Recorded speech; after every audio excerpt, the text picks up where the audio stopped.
اعوذ باللہ من الشیطان الرجیم بسم اللہ الرحمن الرحیم سبح اسم ربک الاعلی الذی خلق فسوی والذی قدر فہدی صدق اللہ العظیم۔ اب جو دو صورتوں کا جوڑا آ رہا ہے، سورۃ الاعلی اور سورۃ الغاشیہ،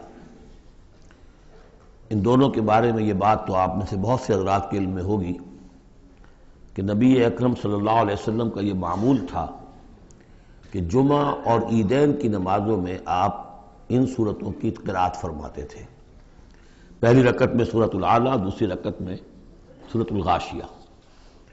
اور اس کی وجہ بھی صاف سمجھ میں آ جاتی ہے، ان دونوں میں تذکیر کا حکم ہے حضور کو، فذکر انما انت مذکر فذکر ان نفعت الذکریٰ۔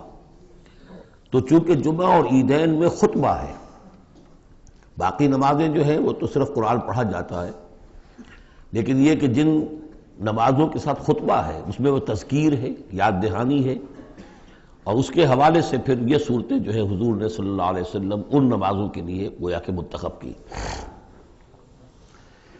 سبح اسم ربک الاعلی، پاکی بیان کرو اپنے اس رب کے نام کی جو بہت بلند و بالا ہے۔ نام کا لفظ یہاں کیوں کہا گیا؟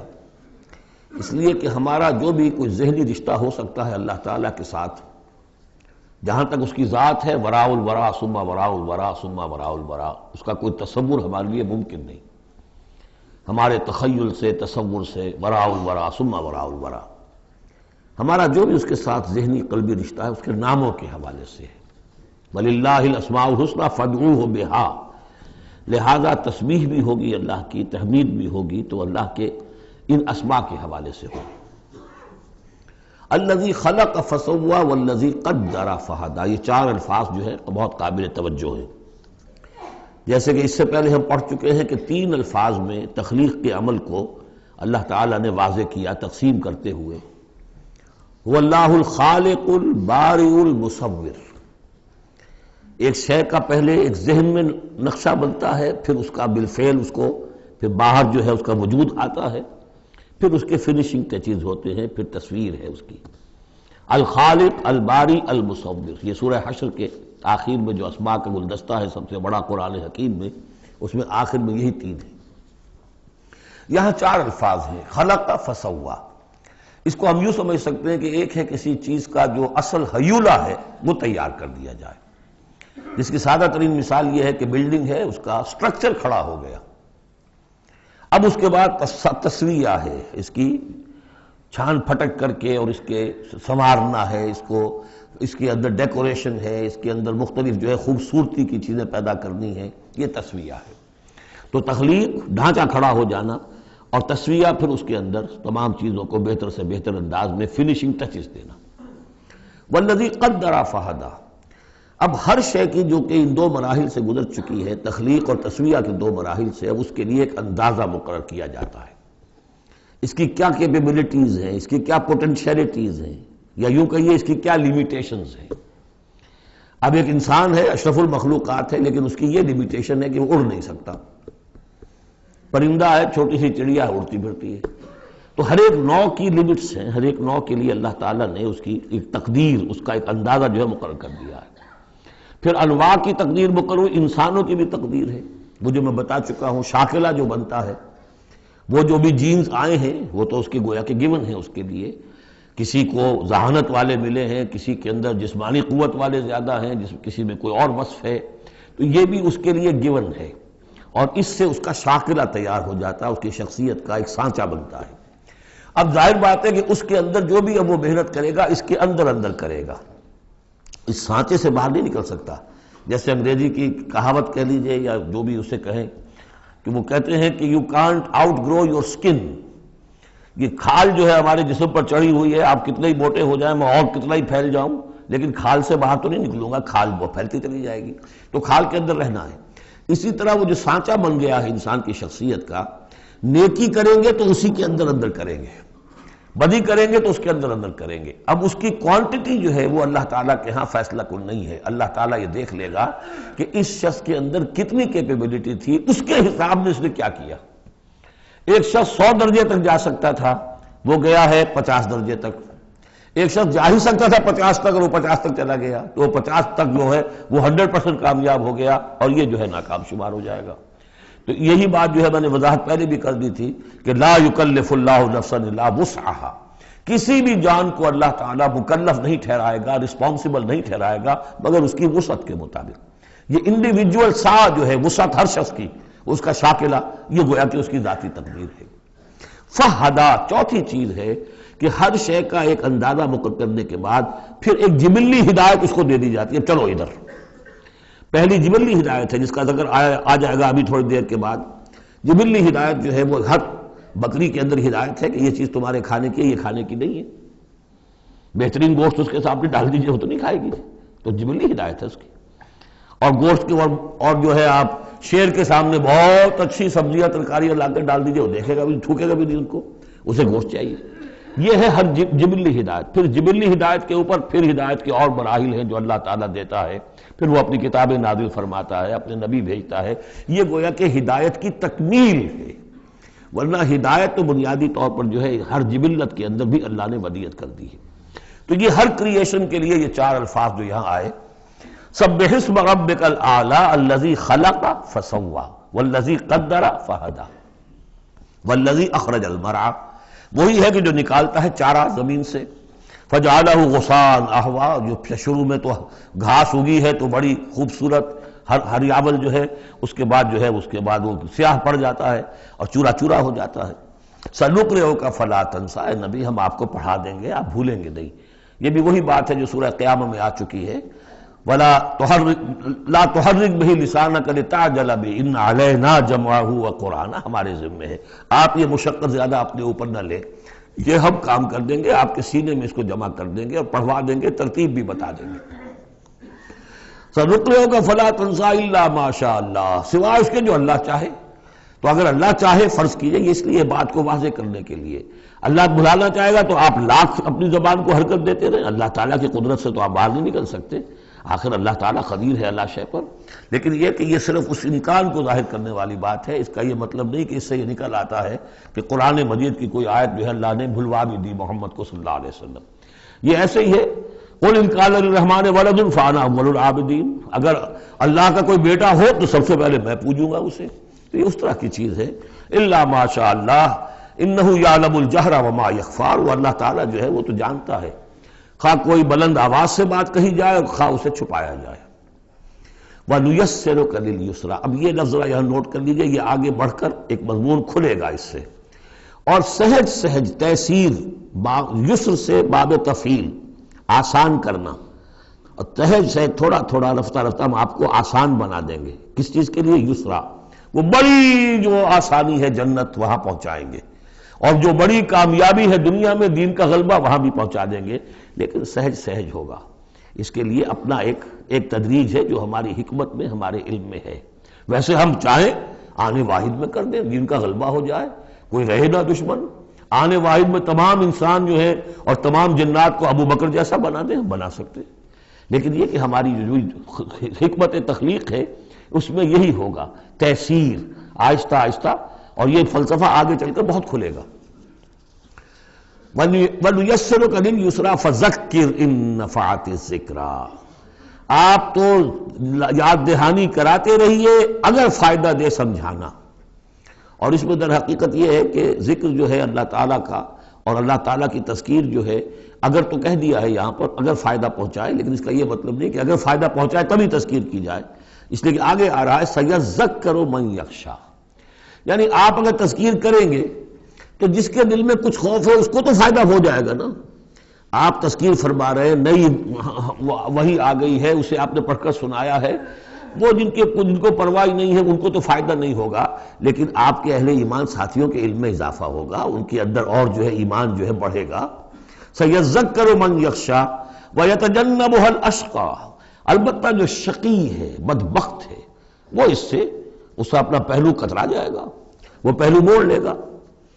الذی یصلی النار الکبریٰ، جس کا انجام پھر یہ ہونا ہے کہ وہ بڑی آگ میں جھونکا جائے گا، داخل ہوگا بڑی آگ میں۔ ثم لا یموت فیہا ولا یحییٰ، پھر نہ اس میں وہ مرے گا اور نہ زندہ رہے گا، نہ زندوں میں نہ مردوں میں۔ لا تبقی ولا تذر، سورہ مدثر میں جو آیت آئی تھی، ثم لا يموت فیہا ولا یحییٰ، پھر نہ اس میں اس کو موت آئے گی، نہ وہ زندوں میں ہوگا نہ مردوں میں۔ قد افلح من تزکا، یقیناً کامیاب ہو گیا وہ، یہ مضمون بھی آگے اب پھیلے گا اور بڑھے گا، ترقی کرے گا۔ قد افلح من تزکا، بے شک کامیاب ہوا وہ کہ جس نے تزکیہ حاصل کر لیا، اپنے آپ کو پاک کر لیا۔ یعنی انسانی روح جو ہے وہ اس جسم میں جب قید کی گئی ہے، بنایا گیا بہت بلند، لقد خلقنا الانسان فی احسن تقویم، پھر ڈالا ہے اس میں، اس حیوانی جسد کے اندر، ثم رددناہ اسفل سافلین۔ اب یہ کہ یہاں سے وہ چڑھائی چڑھنی پڑے گی، یہاں سے اوپر اٹھنا ہوگا، آپ کو محنت کرنی ہوگی، ہر انسان کو تزکیہ کرنا ہوگا، فلاح حاصل کرنے کے لیے کچھ اپنے جذبات کو کنٹرول کرنا ہوگا، کچھ اپنی شہوات کو دبانا ہوگا، اپنے نفس کا ضبط نفس کا سامان کرنا ہوگا، کچھ اپنی روح کی تقویت کا سامان کرنا ہوگا، جیسے کہ یہ دو طرفہ پروگرام رمضان کا ہے کہ دن میں روزہ رکھو اور اس جسم جو حیوانی وجود ہے اسے ذرا کمزور کرو، تھوڑا سا مزمحل کرو، تاکہ اس کا دباؤ جو ہے اس روح ربانی کے اوپر، اس بدن میں کچھ کمی آئے۔ رات کو کھڑے ہو جاؤ اور اس روح کے اندر آبیاری، اس کے اوپر قرآن کے انوار کی بارش کرو، اس سے یہ کہ یہ روح تازہ ہوگی، زندہ ہوگی، اپنے رب کی طرف متوجہ ہوگی۔ یہ ہے عمل تزکا۔ قد افلح من تزکا وذکر اسم ربہ فصلی، اور اس نے دیا نام، اپنے رب کے نام کا ذکر کیا اور پھر نماز پڑھی۔ تو اس میں یہ کہ یہی شکل ہو چکی ہے جمعے کے اندر۔ پہلے جو ہے تذکیر کے لیے خطبہ ہوتا ہے، خطبہ جو ہے تذکیر کے لیے ہے۔ چنانچہ جو حدیث ہے مسلم شریف میں، حضور کا معمول کیا تھا جمعے کے لیے، وہ جب ہم سورہ جمعہ پڑھ رہے تھے یہ باتیں اس وقت بیان کرنے کی تھی، لیکن یہ کہ وہ ہر روز کا جو ایک نصاب ہم بنا لیتے ہیں، وہ بڑی بڑی اہم چیزیں بھی بعض اوقات رہ جاتی ہیں۔ حضور کا معمول کیا تھا؟ کان للنبی صلی اللہ علیہ وسلم خطبتان یجلس بینہما یقرأ آیات القرآن ویذکر الناس۔ حضور کے دو خطبے ہوتے تھے، اس کے درمیان آپ بیٹھتے بھی تھے تھوڑی دیر کے لیے، حالانکہ خطبے آپ کے ہوتے تھے بہت ہی مختصر، کوئی تھکان کی وجہ سے نہیں آپ بیٹھتے تھے۔ میرے نزدیک یہ کہ جو 2 رکعتیں ہیں ظہر کی، اس کے قائم مقام ہے یہ 2 خطبے۔ ظہر کی 4 رکعتیں ہیں فرض، اور جمعے کی رہ گئی 2، تو 2 رکعتوں کے قائم مقام یہ 2 خطبے ہیں۔ اس کو ظاہر کرنے کے لیے حضور وقفہ ڈال کر اور ان کو 2 خطبے بناتے تھے۔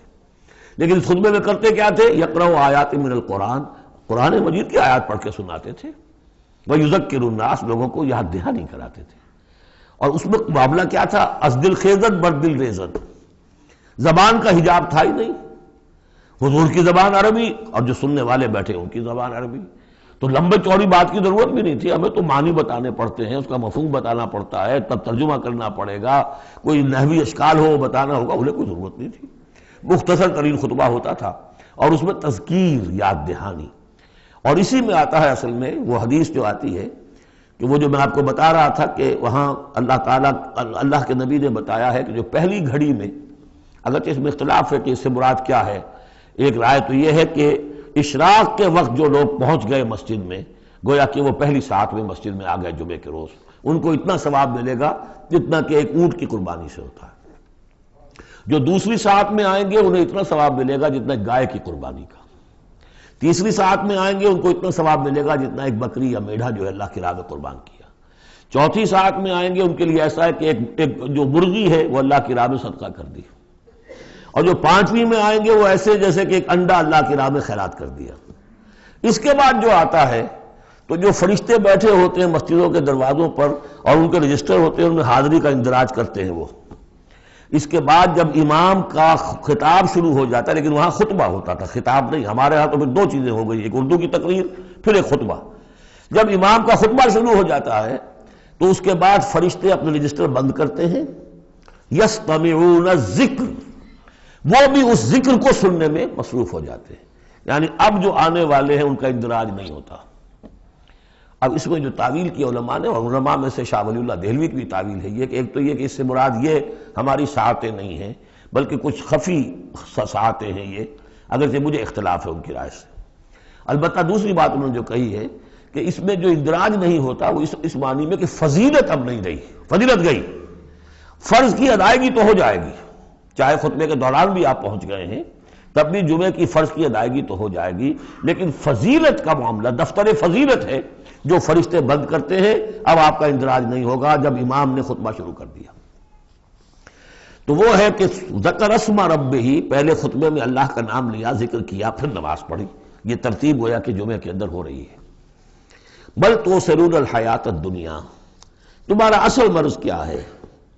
تم دنیا کی زندگی کو ترجیح دیتے ہو۔ اللہ اللہ خیر صلی اللہ، میں نے یہی کہا تھا نا کہ بما قدم واخر، کسے آگے رکھا کسے پیچھے رکھا، سارا فیصلہ تو اس میں ہے۔ مقدم آخرت ہے اور دین ہے یا دنیا ہے؟ یا تو آپ نے مقدم بنا دیا آخرت کو تو جتنی دنیا مل جائے اللہ کا فضل ہے، اللہ کی طرف سے دین ہے، بونس ہے، لیکن اگر آپ نے مقدم بنا لیا دنیا کو تو پھر آپ گئے۔ بس یہ ہے سارا کانٹے کی بات جو ہے۔ تو اس حوالے سے بل تؤثرون الحیات الدنیا کلا بل تحبون العاجلہ وتذرون الآخرہ، تمہارا اصل مرض یہ ہے، تم اس عاجلہ سے محبت کرتے ہو، اس کا نفع بھی نقد نقصان بھی نقد، تکلیف بھی فوراً محسوس ہو گئی اور راحت بھی فوراً محسوس ہو گئی، اور آخرت کا نفع نقصان بھی قرض ہے، ادھار ہے، اس کی تکلیف اس وقت محسوس نہیں ہو رہی۔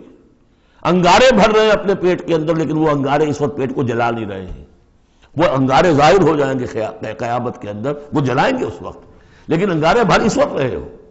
جو فرمایا کہ جو یتیموں کا مال ہڑپ کرتے ہیں ناحق طور پر، یا اولئک ما یاکلون فی بطونہم الا النار، وہ آگ بھر رہے ہیں اپنے پیٹوں کے اندر، لیکن اس وقت وہ آگ ٹھنڈی ہے، شوگر کوٹڈ ہے، اوپر اس کے انسولیشن ہے، وہ آپ کے معدے کو جلاتی نہیں جا کر، لیکن وہی ہے تو آگ۔ بہرحال تم ترجیح دیتے ہو دنیا کو، والآخرۃ خیر وابقیٰ، جبکہ آخرت بہتر بھی ہے اور باقی رہنے والی ہے۔ ان ھذا لفی الصحف الاولی، یہی بات تھی پرانے صحیفوں میں۔ اصل میں یوں سمجھیے کہ جو کانٹے کی بات ہے وہ یہ ہے، جو اصل شے ہے ہدایت اور ضلالت کی جو بات ہے، راز وہ یہ ہے، کس کو مقدم کس کو مؤخر، دنیا یا آخرت۔ صحف ابراہیم و موسیٰ، صحف اولی یعنی ابراہیم کے صحیفے اور موسیٰ کے صحیفے، ان کا ذکر پہلے بھی آیا ہے۔ تو موسیٰ کے صحیفے ہمیں معلوم ہے، ابراہیم کے نہیں۔ جیسا کہ میں نے عرض کیا، میری ایک رائے ہے کہ جو ہندوؤں کے ہے اپنشد، وہ میرے نزدیک صحف ابراہیمی کی بگڑی ہوئی بدلی ہوئی شکلیں۔ سورۃ الغاشیہ، بسم اللہ الرحمن الرحیم، هل اتاک حدیث الغاشیہ، کیا پہنچ چکی ہے تمہارے پاس اس ڈھانپ لینے والے کی خبر، وہ جب آئے گی قیامت ڈھانپ لے گی۔ وجوہ یومئذ خاشعہ، یہ مضمون دیکھیے سورہ قیامہ میں بھی آیا تھا، وجوہ یومئذ ناظرۃ الی ربہا ناظرہ ووجوہ یومئذ باسرۃ تظن ان یفعل بہا فاقرہ۔ پھر سورہ عبس میں آ چکا ہے، وجوہ یومئذ مسفرۃ ضاحکۃ مستبشرہ ووجوہ یومئذ علیہا غبرۃ ترہقہا قطرہ۔ یہاں دیکھیے وجوہ یومئذ خاشعات، بہت سے چہرے اس دن ہوں گے ذلیل ہوئے ہوئے، دبے ہوئے، جھکے ہوئے، عاملۃ ناصبہ، ایسے کہ جیسے بڑی کوئی مشقت جھیلی ہے، اس کا تکان کے اثرات ہے، ایگزاسٹڈ ہے۔ تصلیٰ نارا حامیہ، وہ داخل ہوں گے ایک تپتی ہوئی آگ میں، دہتی ہوئی آگ میں۔ تسقیٰ من عین آنیہ، انہیں پلایا جائے گا وہ پانی کے جو کھولتا ہوا ہوگا، ایک ایسا چشمہ جس کا پانی کھولتا ہوا ہوگا۔ لیس لہم طعام الا من ضریع، نہیں ہوگا ان کے لیے کھانے کے لیے غذا مگر جھاڑ کانٹوں والا، کانٹوں والی جھاڑیاں، یا وہ زقوم جس کا ذکر پہلے ہو چکا ہے۔ لا یسمن ولا یغنی من جوع، نہ تو وہ موٹا کرے اور نہ وہ بھوک ہی کو مٹائے۔ یعنی یہ کہ کھانے کے دو ہی فائدے ہوتے ہیں، آپ کے جسم کو تقویت حاصل ہو، یا یہ کہ کم سے کم بھوک کا احساس تو ختم ہو جائے، ان دونوں میں سے کوئی شے نہیں ہوگی۔ اب اس کے برعکس وجوہ یومئذ ناعمہ، بہت سے چہرے ہوں گے اس روز تر و تازہ، جیسے کہ ناز و نام میں پلے ہوئے لوگ ہوتے ہیں ان کے چہرے۔ لسعیہا راضیہ، وہ اپنی سعی اور جو بھی انہوں نے دنیا میں محنت کی تھی اور اس کے جو بھی انہوں نے مشقت کی تھی، سار و قربانی کا معاملہ کیا تھا، اس کا جو نتیجہ ان کے سامنے آئے گا اس سے راضی ہوں گے۔ لسعیہا، یہ انہی کی کوشش تھی، محنت تھی، لیکن آج اللہ نے قبول فرما لی۔ اولئک کان سعیہم مشکورا، وہ لوگ ہوں گے کہ جن کی سعی جو ہے اللہ تعالیٰ کے یہاں مقبول ہو جائے گی تو وہ راضی ہوں گے۔ فی جنت عالیہ، ایک باغ میں جو بہت بلند ہوگا، اونچا۔ لا تسمع فیہا لاغیہ، اس میں وہ کوئی لغو بات بھی نہیں سنیں گے. کوئی لغو بات سننے سے بھی انسان کو کوفت ہوتی ہے. تو اور تو کوئی بات کیا جھوٹ سننا یا کوئی الزام، یہ تو اس کا سوال نہیں. لغو بات بھی نہیں سنیں گے. فیہا عین جاریہ، اس میں ایک چشمہ ہے جاری، چلتا ہوا بہتا ہوا. فیہا سرر مرفوعہ، اس میں اونچے تخت ہیں رفیع. واکواب موضوعہ، اور آب خورے ہیں، کپس ہیں، جام ہیں کہ جو رکھے ہوئے بڑے حساب سے، بڑی عمدگی سے چنے ہوئے. وہ نمارق و مصفوفہ، اور قالین ہیں جو صف کے اندر بچھائے ہوئے ساتھ کے ساتھ لگا کر. وہ ذرابی و مبسوسہ، اور مخمل کے نہالچے ہیں جو ہر جگہ جگہ پھیلے ہوئے ہیں، تھوڑی دیر کے لیے ادھر جا کے بیٹھنا ہے تو وہاں بھی ہے. افلا ينظرون الى الابل كيف خلقت. یہ وہ آیات ہے قرآن کی کہ جس میں جو علامہ اقبال نے کہا ہے کہ آبزرویشن، دیکھو اور پھر نتیجے نکالو. یہ جو کلچر ہے یہ قرآن نے پیدا کیا ہے. توہمات، ایسے ہی بنائے ہوئے عقائد جن کے لیے کوئی سند نہیں، نہ عقل میں ہے اور نہ نقل میں ہے. یا تو وہی ہے، ریویلڈ نالج ہے جو اس میں ہے، عقل میں آئے یا نہ آئے وہ اللہ کی بات ہے، وہ ماننی ہے. لیکن اس کے بعد اس سے ماورا کوئی بات جو خلاف عقل ہے وہ نہیں مانیں گے. وہ پھر ہونی چاہیے ان السمع والبصر والفؤاد کل اولئک کان عنہ مسئولا، پھر اس سے ہے. تو اب دیکھو افلا ينظرون الى الابل كيف خلقت، تو کیا یہ غور نہیں کرتے، دیکھتے نہیں ہیں کہ اونٹوں کو کیسے بنایا گیا ہے، ان کے جسم کی کتنی ہم آہنگی ہے ان کے ماحول کے ساتھ. پورے ہفتے انہیں پانی نہ ملے لیکن وہ چلتے رہیں گے، کھانے کو نہ ملے چلتے رہیں گے. ان کے پاؤں ایسے بنائے کہ دھستے نہیں ہیں ریت کے اندر. کیف خلقت وإلی السماء کیف رفعت، اور آسمان کیسے اس کو بلند کیا گیا ہے. یہ اسٹرانومی والوں کا فیلڈ ہے، وہ سمجھے کیسے ہے یہ. وإلی الجبال کیف نصبت، اور یہ جو پہاڑ ہے یہ کیسے گاڑ دیے گئے. یہ جیولوجی والوں کا فیلڈ ہے، وہ اس پر تحقیق کریں. وإلی الأرض کیف سطحت، اور زمین کو نہیں دیکھتے کیسی بچھا دی گئی ہے. ویسے اس کا ایک خاص وہ سمجھ لیجئے پس منظر بھی ہے کہ کن چیزوں کی طرف. ویسے تو ہر کائنات کی ہر شے اللہ کی نشانی ہے. ان فی خلق السماوات والارض واختلاف اللیل والنہار والفلک التي تجری فی البحر بما ينفع الناس وما انزل الله من السماء من ماء فاحیا به الارض بعد موتها وبث فيها من كل دابة وتصريف الرياح والسحاب المسخر بين السماء لآیات لقوم یعقلون. ہر شے آیت ہے. شیخ سعدی کہتے ہیں برگ درختان سبز در نظر ہوشیار، ہر ورق دفترست از معرفت کردگار.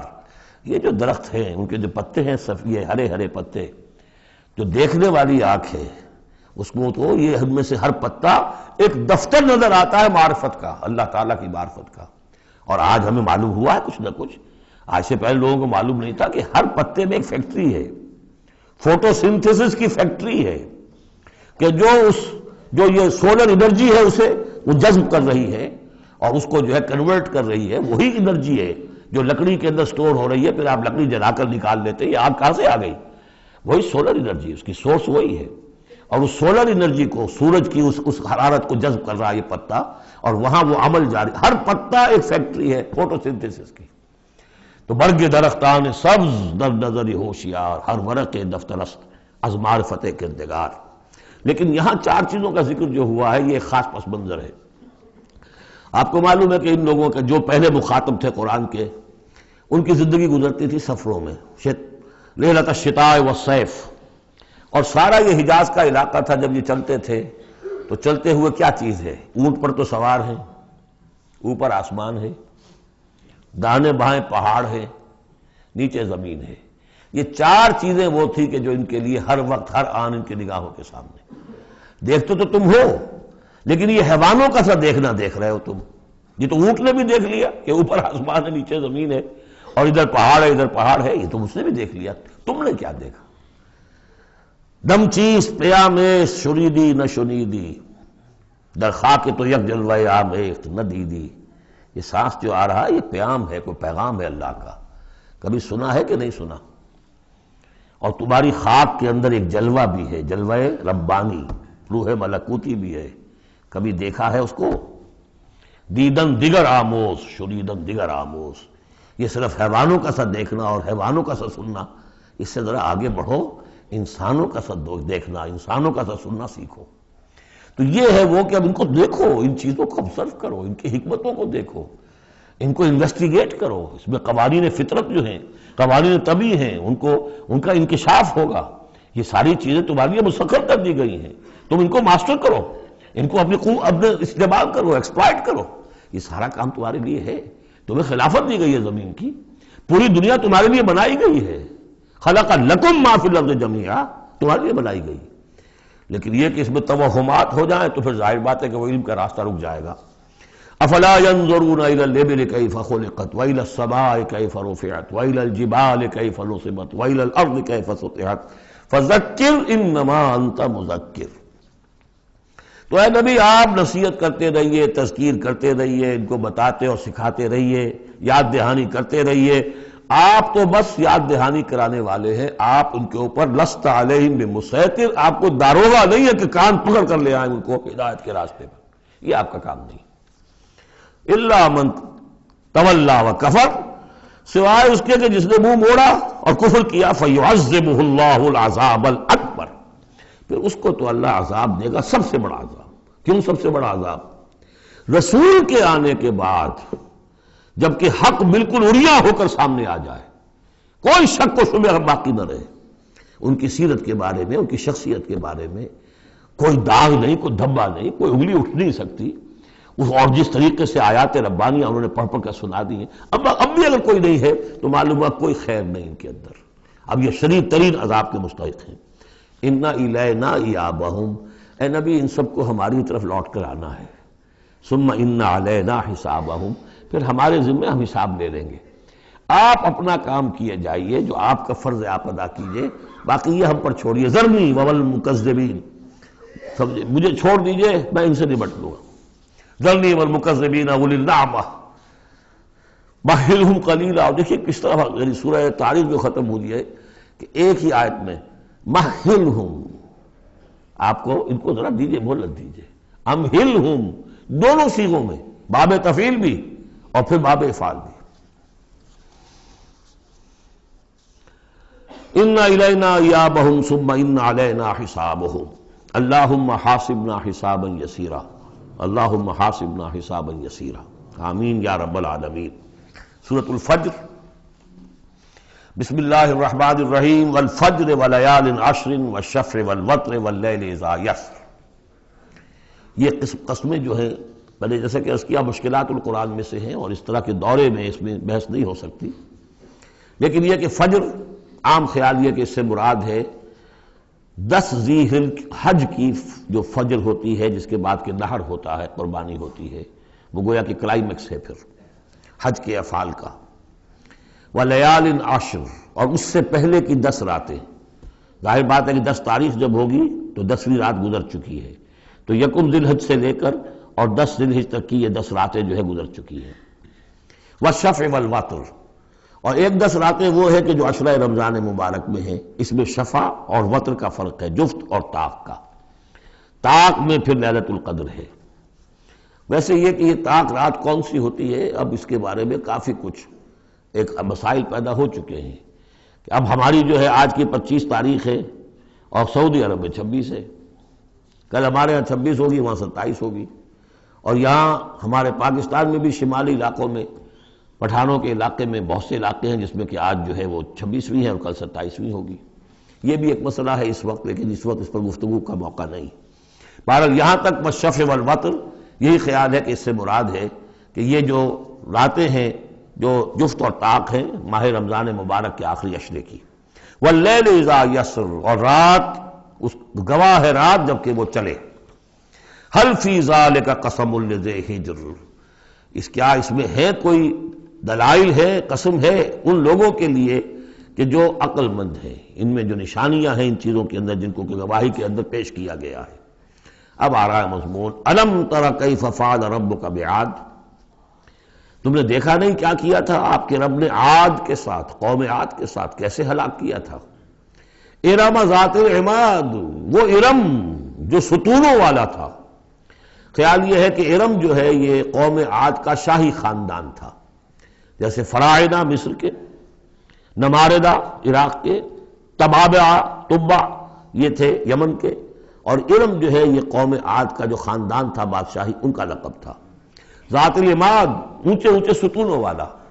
اور اب جو اس شہر کی شداد، جو ان میں ایک بہت بڑا بادشاہ گزرا ہے، اس کے آثار، اس کے کھنڈر موجود دیکھ لیے گئے ہیں کہ اس صحرا کے نیچے دبے ہوئے ہیں، اور 30 اس کے اوپر بڑے بڑے مینار بنے ہوئے ہیں اس شہر کی فصیل کے اوپر۔ تو ذات العماد جو بڑے ستونوں والا تھا، التی لم یخلق مثلھا فی البلاد، جیسے کہ اس سے پہلے کبھی دنیا میں نہیں بنائے گئے تھے۔ معلوم ہوتا ہے کہ ویسی تعبیر جو اس عاد کے بادشاہ شداد نے کی تھی، شاید دنیا میں پہلی مرتبہ اتنا، اسی لیے شداد کی جنت مشہور ہے، اس نے وہ جنت بنا لی تھی اپنی، اس قدر وہاں پر ساز و سامان تھا۔ وَثَمُودَ الَّذِينَ جَابُوا الصَّخْرَ بِالْوَادِ، اور تم نے دیکھا کہ اس سمود کے ساتھ کیا کیا تمہارے رب نے، جنہوں نے چٹانوں کو، وادی میں چٹانوں کو تراش تراش کر محل بنا لیے، وہ تو اب بھی موجود ہیں، بڑے بڑے ہال، پھر بغلی کمرے، بڑے عمدہ ان کے جو مکان بنے ہوئے۔ وَفِرْعَوْنَ ذِي الْأَوْتَادِ، اور کیا کیا آپ کے رب نے فرعون کے ساتھ، کہ جو بیخوں والا تھا، اس کے جو کہ بڑے بڑے لشکر چلتے تھے، تو بہت سے خچر تو ایسے ہوتے تھے جن کے اوپر صرف جو خیموں کو کھڑے کرنے کے لیے میخیں ہوتی تھی وہی اٹھا کے چل رہے ہیں۔ کچھ اور بھی اس کے بارے میں آ رہا ہے، واللہ عالم۔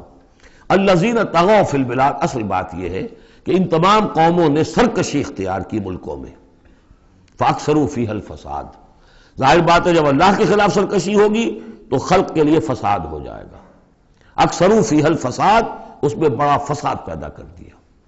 آج جو فساد ہے ہیوز اور ہیو ناٹس کا، نارتھ ورسز ساؤتھ، ایک فساد ہے، دنیا میں ہے، چل رہا ہے، جس طریقے سے کہ پیسہ کھینچ رہی ہیں یہ قومیں، G7 اور G9، یہ اگرچہ ان کے لیے بھی پرابلمز پیدا ہو رہے ہیں، اور بھی دور فلک ہیں ابھی آنے والے، ناز اتنا نہ کرے ہم کو ستانے والے، ان کی بھی اپنی جو ہے اندر سے رگیں کٹ رہی ہیں، لیکن بہرحال ایک زمانے میں انہوں نے فساد مچایا۔ ظہر الفساد فی البر والبحر بما کسبت ایدی الناس فصب علیہم ربک صوت عذاب، تو پھینکا اور دے مارا ان کے اوپر ان کے رب نے عذاب کا کوڑا۔ عذاب کا کوڑا تھا جس سے آل فرعون بھی ختم ہوئے، اور وہ عاد بھی تباہ و برباد کر دیے گئے، قوم سمود نسیہ منسیہ کر دیے گئے۔ ان ربک لبالمرصاد، جان لو کہ تمہارا رب تاک میں بیٹھا ہوا ہے، گھات میں ہے، جو کوئی ایسی سرکشی کرے گا اس کا پھر یہی حشر کرے گا۔ یہ اب جو مضمون آ رہا ہے قرآن مجید میں بہت ہی اہم مضمون ہے۔ فَأَمَّا الْإِنسَانُ إِذَا مَا ابْتَلَاهُ رَبُّهُ فَأَكْرَمَهُ وَنَعَّمَهُ فَيَقُولُ رَبِّي أَكْرَمَنِ، انسان کا معاملہ یہ ہے کہ جب اس کا رب اسے آزماتا ہے، اسے عزت دیتا ہے، نعمتیں دیتا ہے، تو وہ کہتا ہے میرے رب نے مجھے عزت دی۔ وَأَمَّا إِذَا مَا ابْتَلَاهُ فَقَدَرَ عَلَيْهِ رِزْقَهُ، جب اسے آزماتا ہے اور اس کا رزق جو ہے اس پر تنگ کر دیتا ہے، راشننگ کر دیتا ہے، تھوڑا تھوڑا دیتا ہے، فَيَقُولُ رَبِّي أَهَانَنِ، تو وہ کہتا ہے میرے رب نے مجھے ذلیل کر دیا۔ کلا، ایسا نہیں ہے۔ آپ کو کیا خرابی نظر آئی اس میں؟ کوئی شرک نہیں ہے۔ اس نے یہ تو نہیں کہا کہ مجھے نعمتیں دی ہیں تو کوئی لکشمی مائی کی کرم کی کرپا ہو گئی ہے، یہ تو نہیں کہا۔ اللہ نے، میرے رب نے مجھے عزت دے دی، اور اگر کہیں تنگی آ گئی ہے تو یہ میرے رب نے مجھے ذلیل کر دیا۔ توحید تو مکمل ہے نا یہاں، کہ کسی اور دیوی دیوتا، کسی اور الہہ کا تذکرہ نہیں ہے، رب ہی نے مجھے عزت دی، رب ہی نے مجھے ذلیل کیا۔ تو عز من تشاء و تذل من تشاء، اے اللہ تو ہی ہے جس کو چاہتا عزت دیتا ہے، جس کو چاہتا ذلیل کر دیتا ہے۔ تو کیا خرابی کیا ہے اس میں؟ اس میں خرابی یہ ہے کہ اس دنیا میں جو کچھ تمہیں ملتا ہے تم اسے عزت مت سمجھو، یہ امتحان ہے، اور اگر کبھی تنگی آتی ہے اسے ذلت نہ سمجھو، یہ بھی امتحان ہے۔ یہ برابر ہے، یہ تم نے اسے عزت سمجھا دھوکہ کھا گئے، اس کو ذلت سمجھا دھوکہ کھا گئے، چاہے توحید انٹیکٹ ہے آپ کی، لیکن توحید جو ہے وہ تو یوں سمجھیے کہ جڑ بنیاد ہے نا ہدایت کی، اس سے اوپر بھی تو منزلیں ہیں ہدایت کی کہ نہیں؟ یہ امتحان ہے۔ ایک لفظ جو کامن ہے، اذا ما ابتلاہ ربہ فاکرمہ، جب اسے ابتلا میں ڈالا اور ابتلا میں عزت دی۔ دیکھیں اب کرتا کیا ہے، صبر کر، یہ شکر کرتا ہے، اپنی جو بھی ہم نے اس کو نعمتیں دی ہیں وہ حقداروں کو ان کے حق ادا کرتا ہے کہ نہیں کرتا ہے۔ یہ عزت نہیں ہے، عزت تو تب ہوگی جب تم اس امتحان میں پورے اترو گے۔ ذالک یوم التغابن، وہ تو قیامت میں پتہ چلے گا کہ کس کے لیے عزت تھی کس کے لیے نہیں۔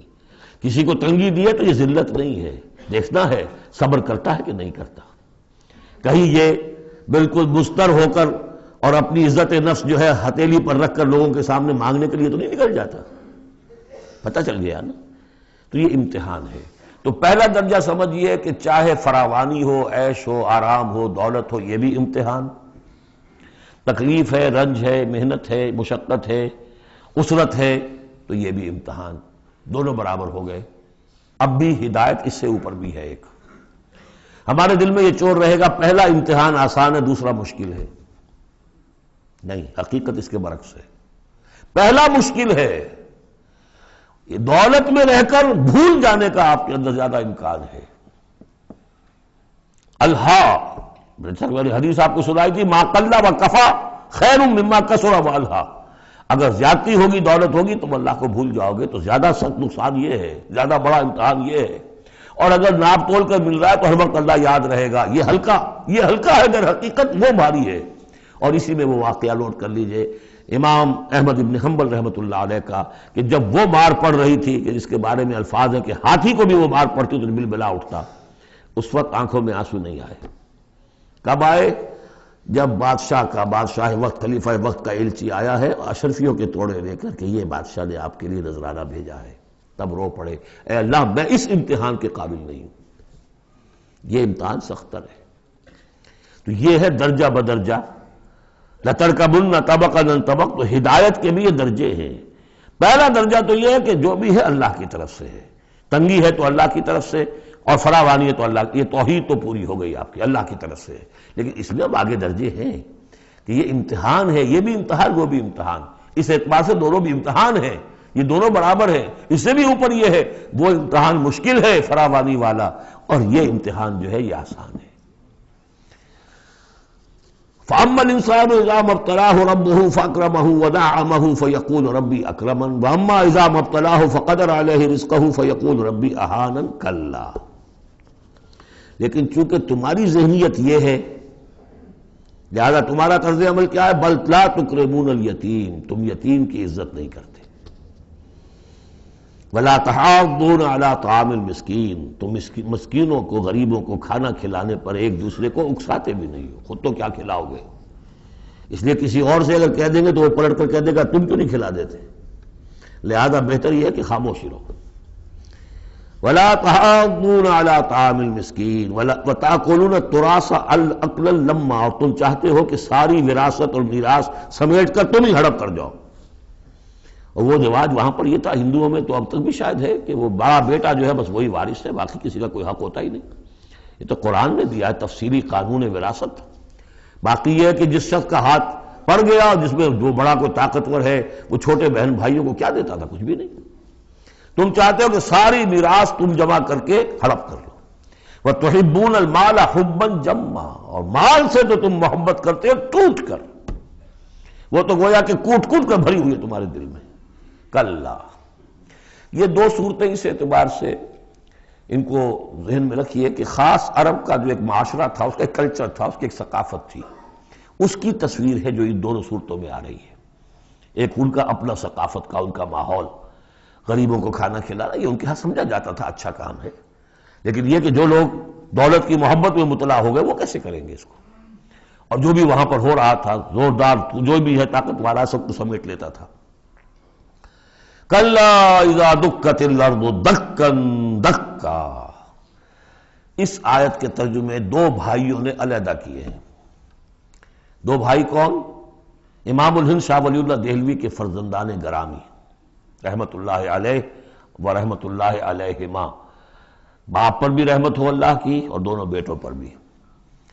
یہ موضع القرآن میں شاہ عبد القادر صاحب نے ترجمہ کیا ہے، جبکہ زمین کو کوٹ کوٹ کر پست کر دیا جائے گا، ہموار کر دیا جائے گا، اذا دکت الارض دکا دکا۔ اور جو ان کے بھائی ہیں شاہ رفیع الدین رحمہ اللہ، وہ کہتے ہیں کہ جبکہ زمین کو ریزہ ریزہ کر دیا جائے گا۔ اب عربی زبان کے اندر یہ سارے احتمالات ہوں گے، میں پہلے ترجمے کو ترجیح دیتا ہوں کہ زمین کو کوٹ کوٹ کر چپٹا کر دیا جائے گا، پھیلا دیا جائے گا۔ وَجَاءَ رَبُّكَ وَالْمَلَكُ صَفًّا صَفًّا، سورہ حاقہ میں آپ نے پڑھا تھا کہ اس روز فَيَوْمَئِذٍ فَإِذَا انشَقَّتِ السَّمَاءُ فَكَانَتْ وَرْدَةً كَالدِّهَانِ، یہ تو ہم نے پڑھا سورہ رحمان میں۔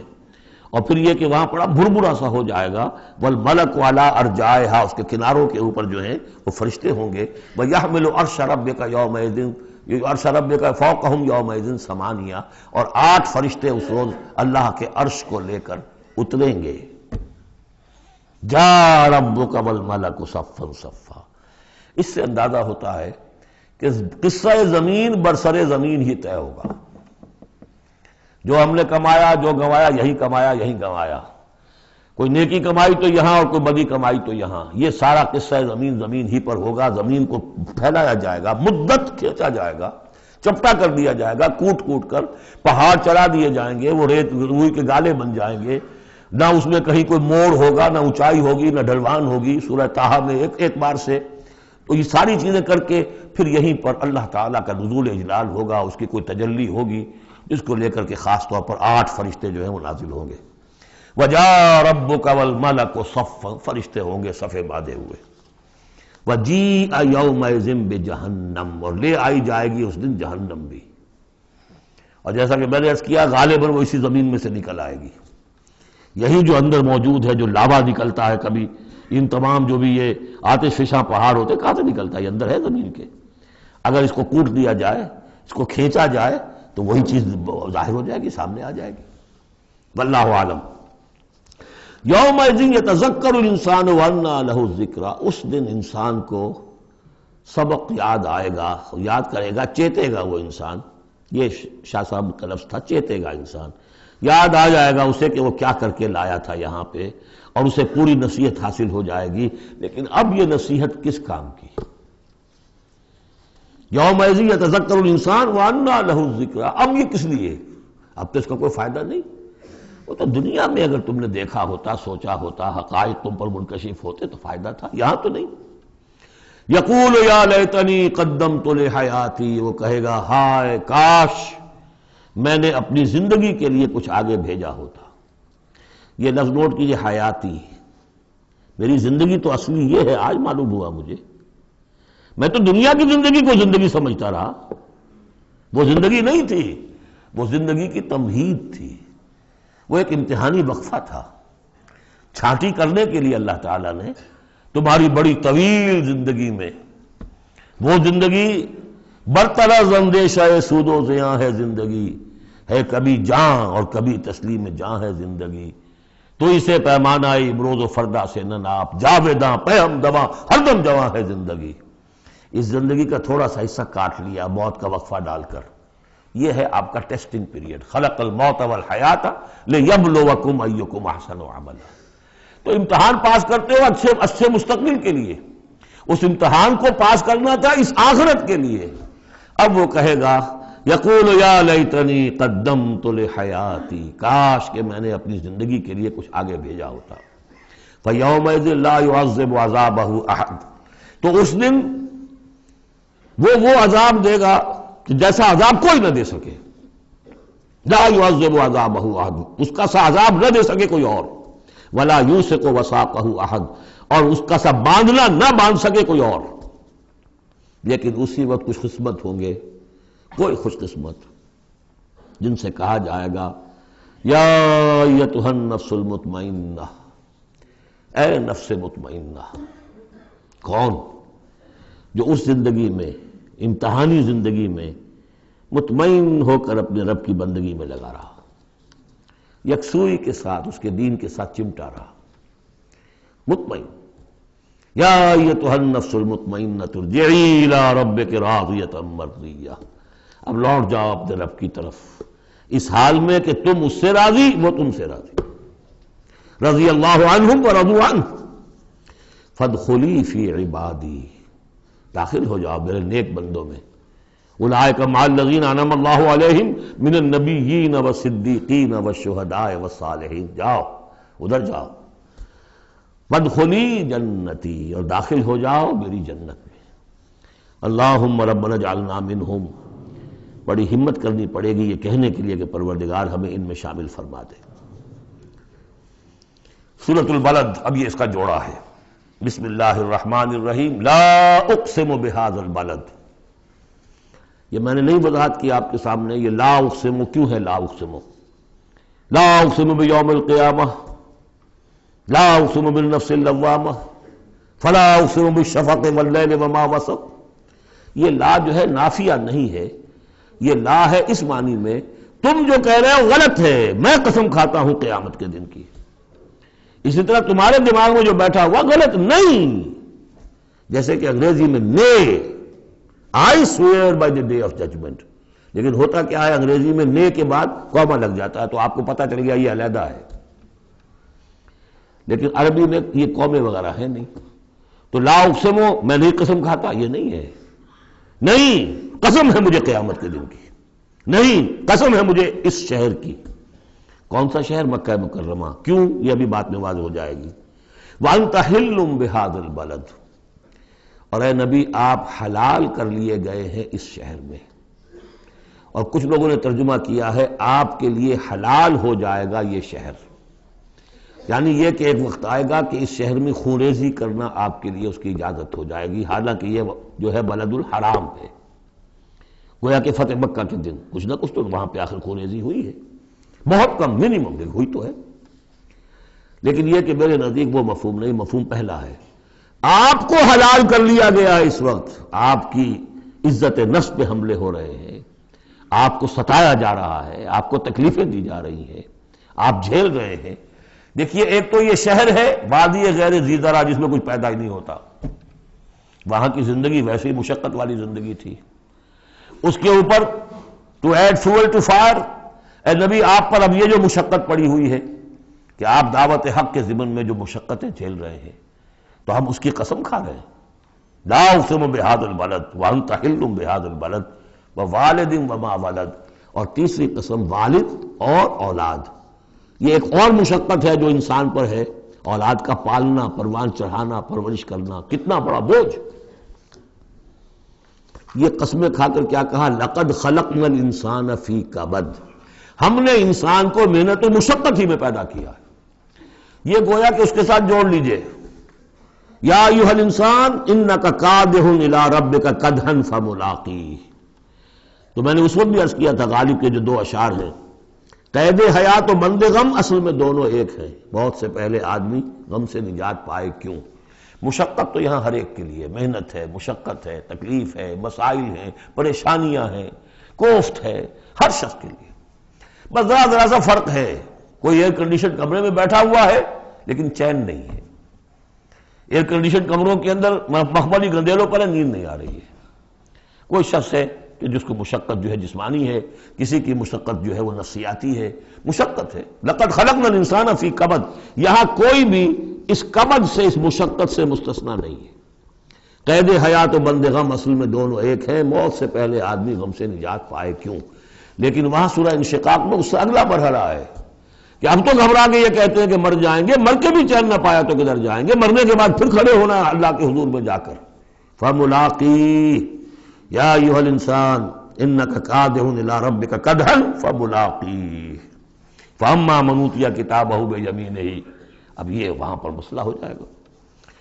تو انسان کے لیے مشقت اور محنت جو ہے یہ اس کا مقدر ہے۔ ووالد وما ولد لقد خلقنا الانسان فی کبد ایحسب ان لن یقدر علیہ احد۔ اس محنت و مشقت میں جو انسان پڑے ہوئے ان کے تمرد کا حال دیکھو، ابو جہل کو دیکھو اکڑا ہوا ہے۔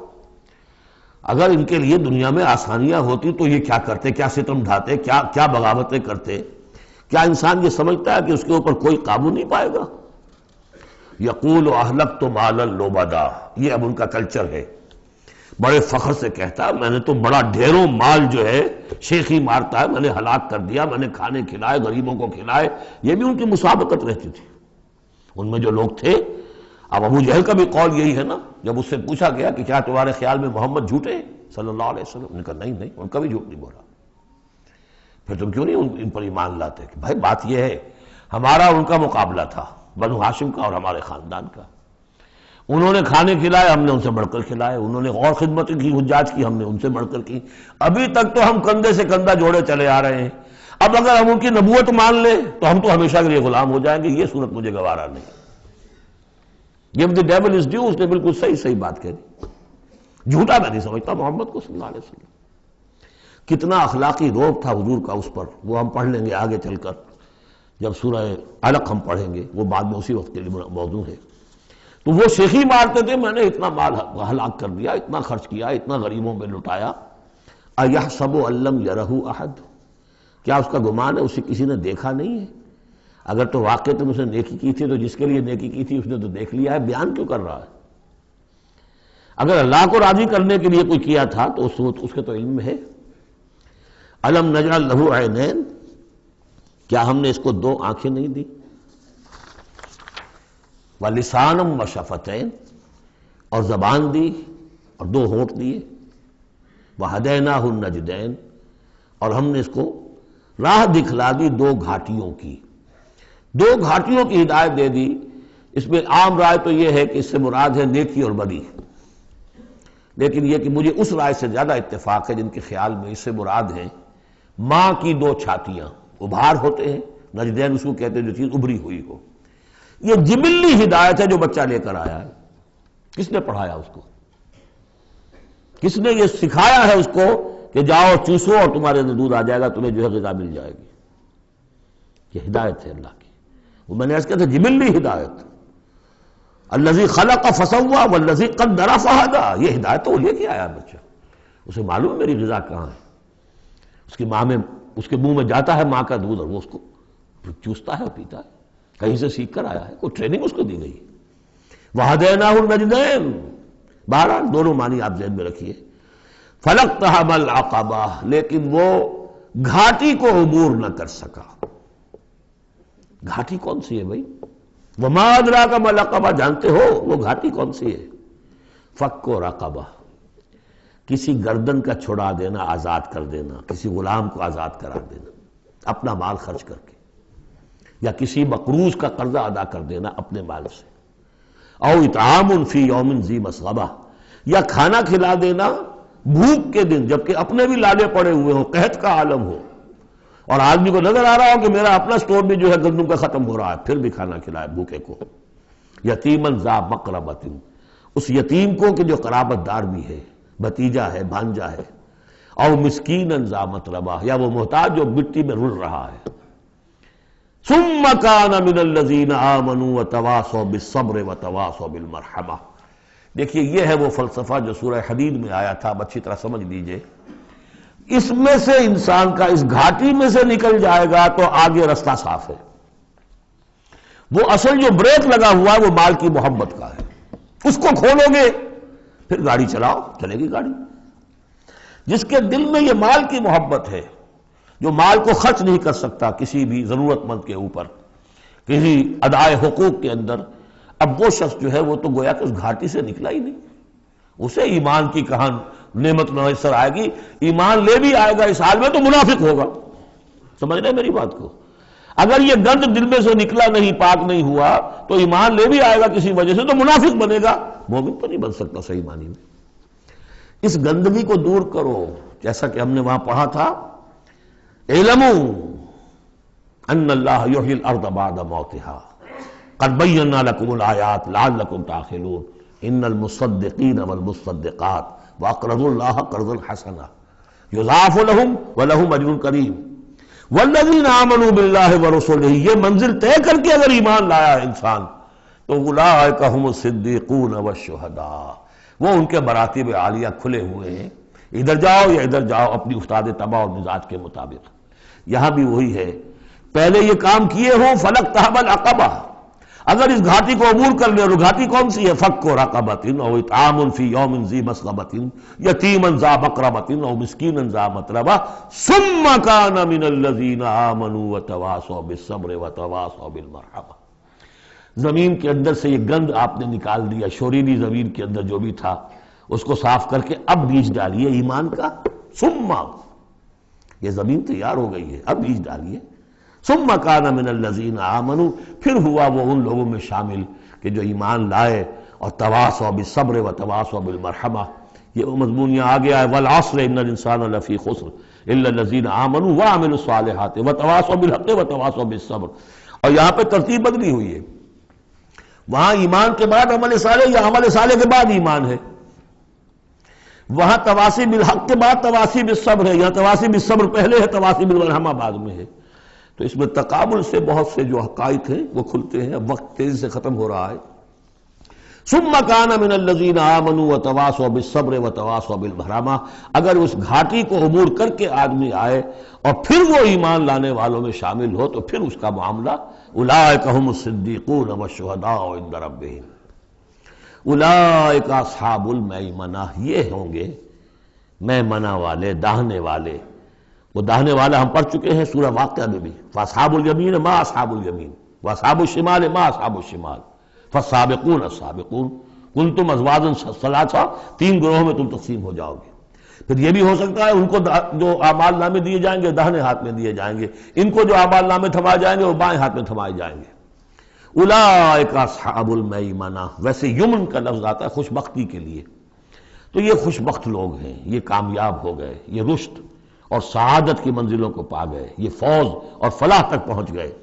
والذین کفروا بآیاتنا، اور جو لوگ ہماری آیات کا انکار کریں گے، ہم اصحاب المشأمہ، وہ ہوں گے کم بختی والے، وہ ہوں گے شومی قسمت، وہ ہم نے جو وہاں پہ پڑھا تھا، یہ مشأمہ جو ہے تو یہ ہوں گے کم بختی والے۔